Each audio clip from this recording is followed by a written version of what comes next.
St. Louis sports fans, go deeper with STL Sports Central Insiders. Get exclusive access to Bernie, Randy, Claves, Jamal Mayers, and more, plus your chance to watch a Blues game in the alumni box with Jamal himself. Monthly giveaways, Bernie's columns all week, and support for local sports media. Join now at stlsportscentral.com.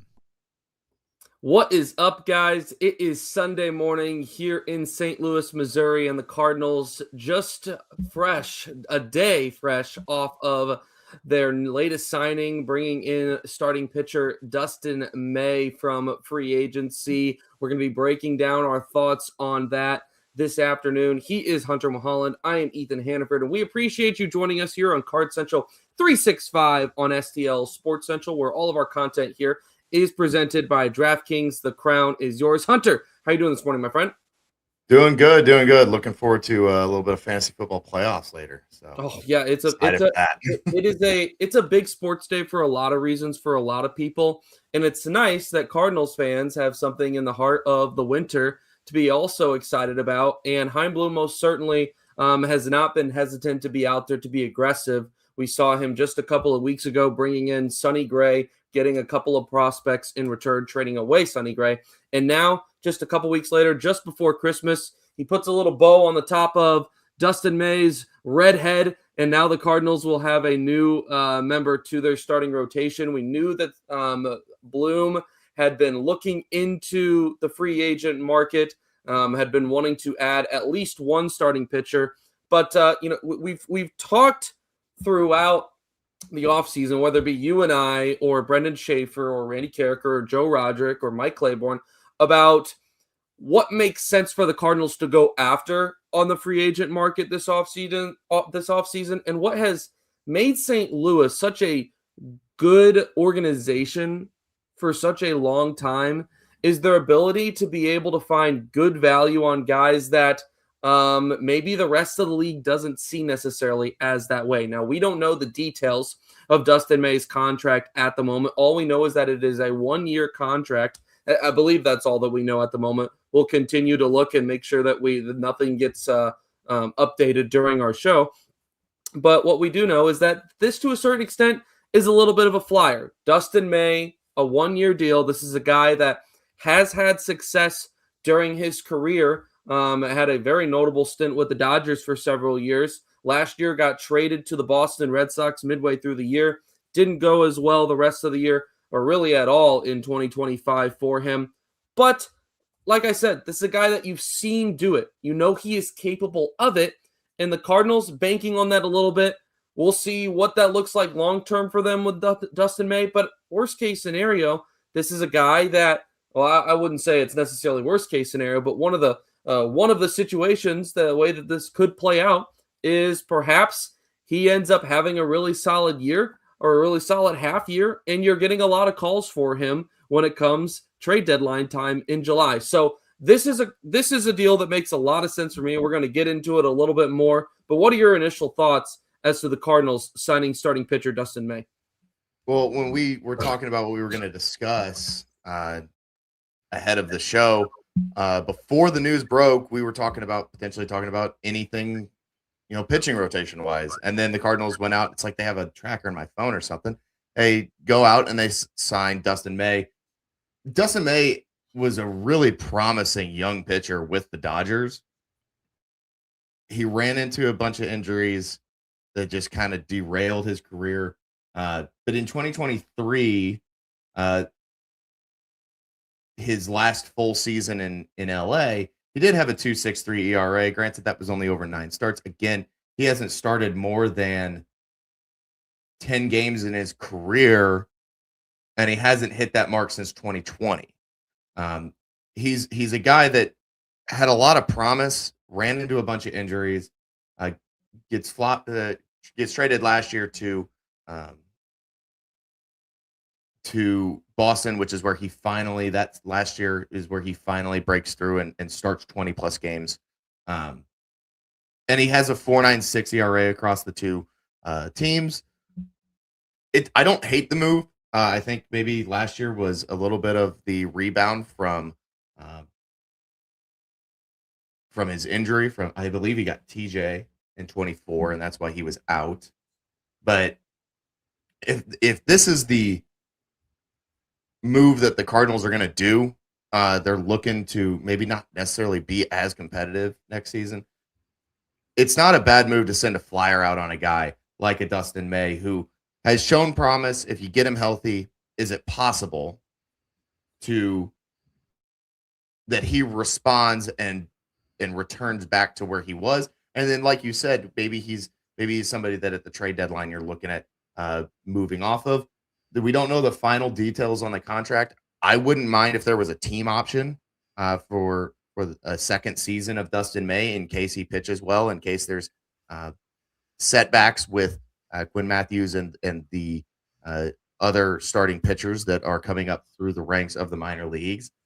He's not a pitcher that is going to, move the needle to a World Series title, but he's a guy that if everything works out the right way with him, he's a guy that at his very floor is going to be somebody that can solidify the back end of your staff. And he's not going to be a frontline starter for you. There was a lot of promise that he was going to be that for the Dodgers. It just never happened. So, well, I wouldn't speak necessarily too soon because with this rotation, it wouldn't surprise me if he was near the upper side of it. I mean, you look at what the Cardinals have so far. I mean, you're going to have Michael McGreevy. You're going to have Andre Palante. Dustin May to that. Richard Fitz is going to be in the mix probably. There's 4. Who am I forgetting? Matthew Liberatore, obviously. There's certainly a couple of other names I'm missing at the moment. Maybe there's not. But, when you even those, he's probably going to be, I'd imagine, a 2 or 3 in this rotation, if I had to guess. If I were to rank them in order right now, it would probably be Matthew Liberatore as my number 1, and that would be followed by Michael McGreevy or Dustin May. That's where they're at right now. That doesn't mean that he would be a number 2 in a top-level rotation, but we know the state of the St. Louis Cardinals rotation right now. We know what the direction that they are heading. They are giving those young guys opportunity. They are not looking to compete in 2025 or 2026, excuse me. This is going to take some time. And as you mentioned, we know that Dustin May, this is a guy that has dealt with some injuries in the past. I'm scrolling through his transaction history, and there is plenty of it. I know he had, I believe he had Tommy John in 2021. He missed quite a while in 2021. He was put on the injured list in May of 21 and didn't return until it looks like August of 22. Safe to say that that's probably Tommy John.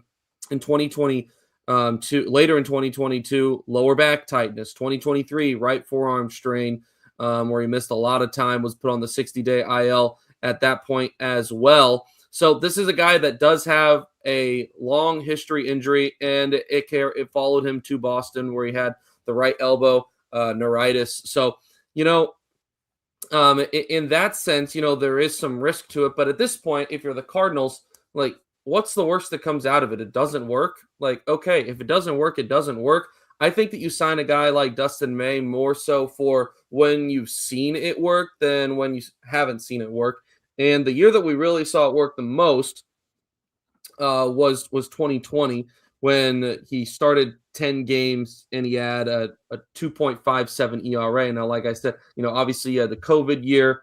Outside of that, he has had issues staying healthy. We know that. In 2019, he started 4 games. Now, to be fair, he came up later in the year and he had 10 games that he appeared in out of the bullpen. 2020, the COVID year, started 10 games. 2021, only 5 starts. 2022, only 6 starts. 2023, 9 starts. So the issue has never been, can Dustin May, perform when he's at the major league level? The question has always been, can he stay healthy at the major league level? 2024, it was the year that he was he missed, I believe he missed all of 2024 due to injury. And then 2025 was when he split time between the Dodgers and the Red Sox. 18 starts with the Dodgers, a 4.85 ERA. So it's good to see him get back to being healthy. And then he gets traded to Boston, and the injury bug catches up with him again. I know that caused a dip in his velocity as well. So you're hoping that, those issues are able to be figured out in the offseason and that he's able to come in healthy and contribute. So like I said, it's not to say, Hunter, that there isn't any risk to this. I think you're just looking at the risk and you're saying, even if the worst case scenario plays out, so well, well, tip your cap. These are the kinds of signings I think that the Cardinals have to get back to, is finding those guys, right, that have maybe even had the success at points in their career but have lost it. And it's your job to help them find it again, whether it is to stay here long term or it is to trade away for value at the deadline. The Cardinals need to be able to get back to that. And if they're able to do so, then I certainly feel really good about the direction in which this organization is heading. Yeah, if this is a move that pans out, it's going to look really, really sharp by Chaim Bloom. It's one of those moves that if it doesn't work to the way that the Cardinals are hoping that it does, it's not a backbreaker of a move that sets the franchise back 5 years. This is a move to fill a need as the young guys get ready. I know Samuel House saying Quinn Matthews is ready. I would like to see him on opening day roster too, but I don't know if they're necessarily going to do that. I don't know if they think the Cardinals are going to pull him right out of the gates. Now, if you do go over to FanGraphs and go to their depth chart and look at their playing time, when it comes to the starting pitchers, they have 6 guys over 10% of the time. So they've got Liberatore and Palante splitting at 17%, McGreevy at 16%, Dustin May at 15, Kyle Leahy at 12, and Richard Fitz at 10. So according to FanGraphs, Fitz is actually the guy that takes the biggest hit in his starts and in his mound time than anybody else in the Cardinals rotation, with the signing of Dustin May, which is an interesting thing to look at, because I don't necessarily know if that Palante number is right. I don't know how much that the front office and the coaching staff is going to trust Palante. They might roll him out there at the beginning of the year, but at the first sign of struggles, they know they've got a little bit of major league experience depth to them in their pitching staff, between Fitz and adding May, that maybe you're going to start to see less of Andre Palante in the rotation, and maybe he's going to move to a bullpen role. The Cardinals rotation right now is just, to put it plainly, it's just not in a great spot. It's not in a good spot at all. When your number one starting pitcher is Matthew Liberatore, who has had one season of full-time work, and even at the end of the year, they had to limit his innings down the stretch of the season. So the Cardinals are desperately in need of that bulldog ace type of pitcher. I don't see it on the roster right now. I want to say that Quinn Matthews can be that in the future, but it still looks like the Cardinals rotation is at least one more season away before you start to really see the framework of what they want that position group to be in the future and moving down over the next 5 years. Yeah, but that's not like breaking news or anything. I mean, we knew that that's what this rotation was going to be this year. The whole point of being able to sign guys like Dustin May is so that you don't have to feel rushed to bring up a Quinn Matthews. You don't have to feel rushed to bring up a Tink Hence or throw in whatever prospect that you want, because in the past, the problem has been the Cardinals don't have enough of those filler guys to where they're getting so short on their a level of depth that all of a sudden this guy that maybe isn't ready for the major league level now has to come in and start contributing. The Cardinals don't want that to be the case with a guy like Quinn Matthews, who they think has extremely high upside, great potential, but also did not have a very strong 2025 season in AAA, spent a lot of it injured. I don't know why you would be rushed to bring him up to the opening day roster in 2026 if 2025 wasn't a very encouraging showing for him. Make sure that he's ready before you are are bringing him up to this level. If you think that he can be a top level starting pitcher, if you think that he can be a 2 or a 3, or I mean, maybe even a 1, then why would you be in a rush to bring him up after the year that he had in 2025? I don't think that that makes sense to me. I'm not saying that you're necessarily saying that. I'm just saying that's why signings like Richard Fitz and Dustin May make sense, because they're filler guys where you hope that you can get a couple of them to work out and that you can add some depth. But the Cardinals were very fortunate last year in that they started 6-7 guys throughout the entire year. Maybe it was 8, but I don't think it certainly wasn't above that. I think they started you had the 5 that you started opening day, and then you added McGreevy down the stretch. And I think maybe Graceffo got a spot start on a doubleheader. Yeah, so I mean, we're looking at probably 7 starts throughout the entire year. That's pretty telling. The Cardinals were very fortunate that their starting rotation was able to stay healthy. That's extremely rare in baseball, and you cannot count on getting that again. So adding depth, adding guys like Richard Fitz, I imagine that Dustin May will be in this rotation on opening day if he's healthy, but once you're bringing in a guy that's had an injury history, so you can't just assume that he's going to be good for the entire season. I mean, that is why it's so important to continue to rack in, to bring in this depth that the Cardinals have done a good job of acquiring so far. But they're going to need to do more of this. They're going to need to probably find another guy or 2 like this, whether it be via the starting pitching, whether it be free agency or whether it be through trades like how they acquired Richard Fitz. The Cardinals, Chaim Bloom is going to have to continue to be creative in how he finds these guys. So it's going to be interesting to see how exactly the Cardinals move from here on out. They have plugged a starting rotation to where you could name 5 guys that should be in it, to where you're not rushing any prospects. That's step number 1. Now we got to figure out, what do we want the depth to look like? Where do we want to go from here? Because it's certainly, I think we would all agree on this, the job is not done.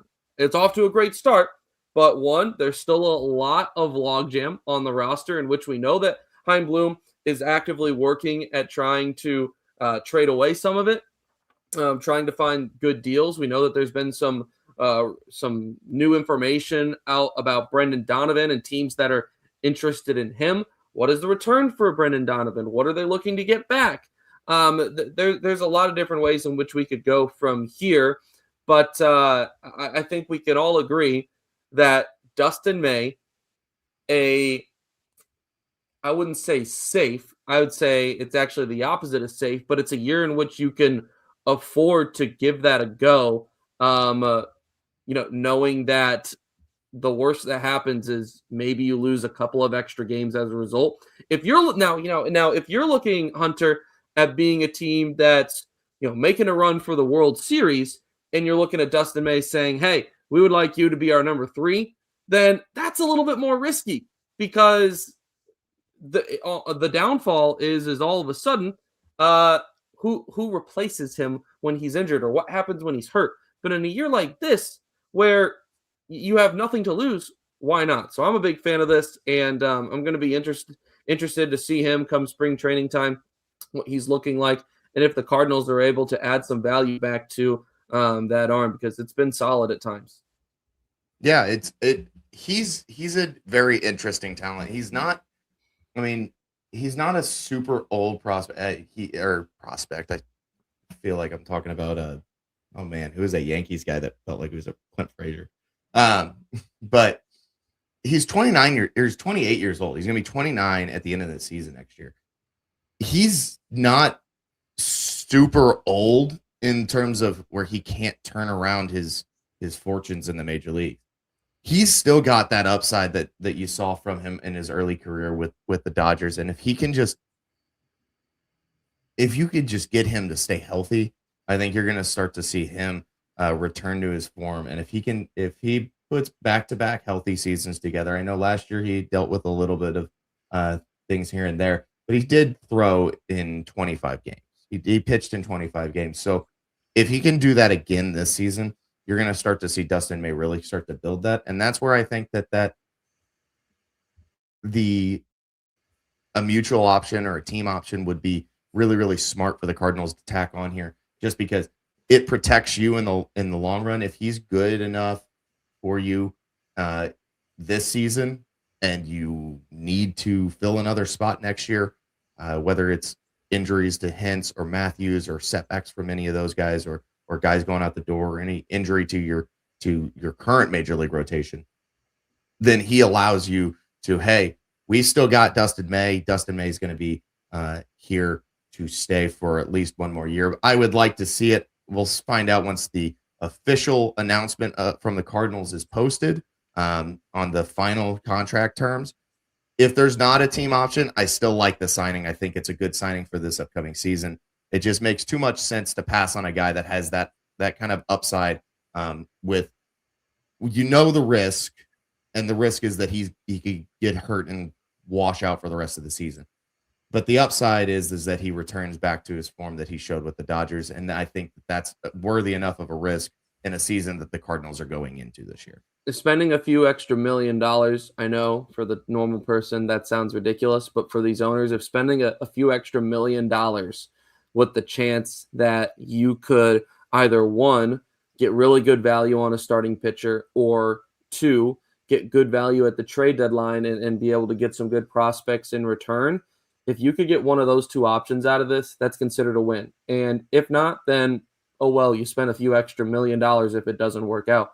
You tip your cap. That's the game, is trying to find those guys. So I give credit where credit is due, and the Cardinals being creative and trying to make something work with a guy like this. It's going to be interesting to see if it does. He's Hunter Mulholland. I'm Ethan Hannaford. This is the Card Central 365 on STL Sports Central, where we are presented to you by DraftKings. Missouri, the moment has arrived. DraftKings is live as of, let's see, what is the date? It is the 14th. So we have been live in Missouri now for 2 weeks, and you guys now are able to do all the things. Same game parlays, money lines, props.